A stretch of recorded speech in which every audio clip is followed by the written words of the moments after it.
Alors bonjour à tout le monde, j'espère que vous allez bien.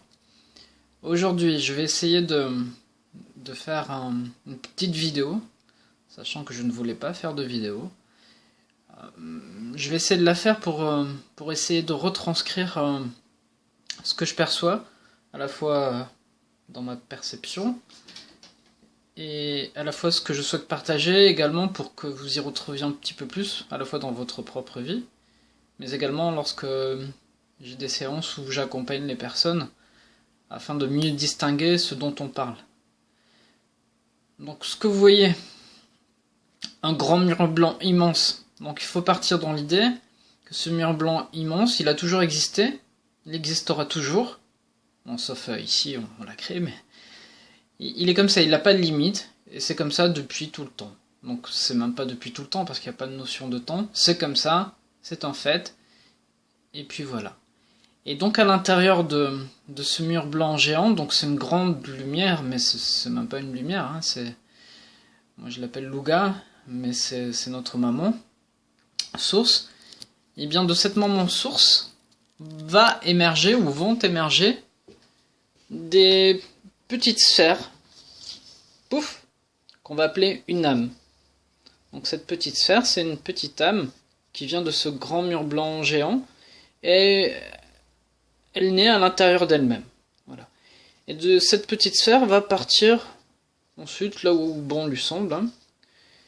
Et aujourd'hui, on va s'attarder sur la partie esprit. Voilà, l'incarnation de l'âme. Donc ce que j'ai fait, hop, on voit que cette âme est rattachée à un grand bâton. Voilà, ce grand bâton. Ce grand bâton, c'est l'esprit en question. Donc l'esprit en question, il vit dans un environnement qu'il a... Alors je ne sais pas qui c'est qui l'a créé, si c'est les âmes elles-mêmes ou si c'est la source elle-même qui a créé cet univers, ce royaume en fait, qu'on va appeler le royaume de l'esprit, on va le voir dans un instant.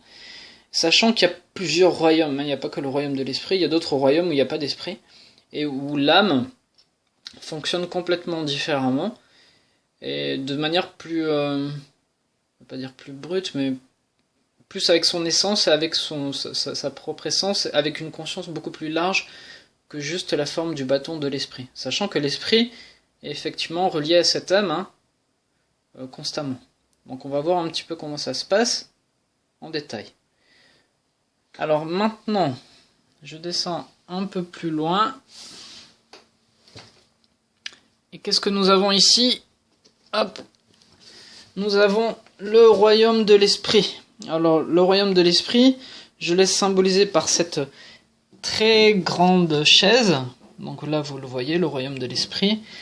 Donc c'est cette chaise. Donc l'ensemble de la chaise représente la totalité du royaume de l'esprit, où les esprits vont s'amuser à créer et vivre des expériences. Voilà. Donc dans ce royaume de l'esprit, sur la partie... alors je sors les époques pour l'instant, on va le voir juste après. Sur la partie... Bon,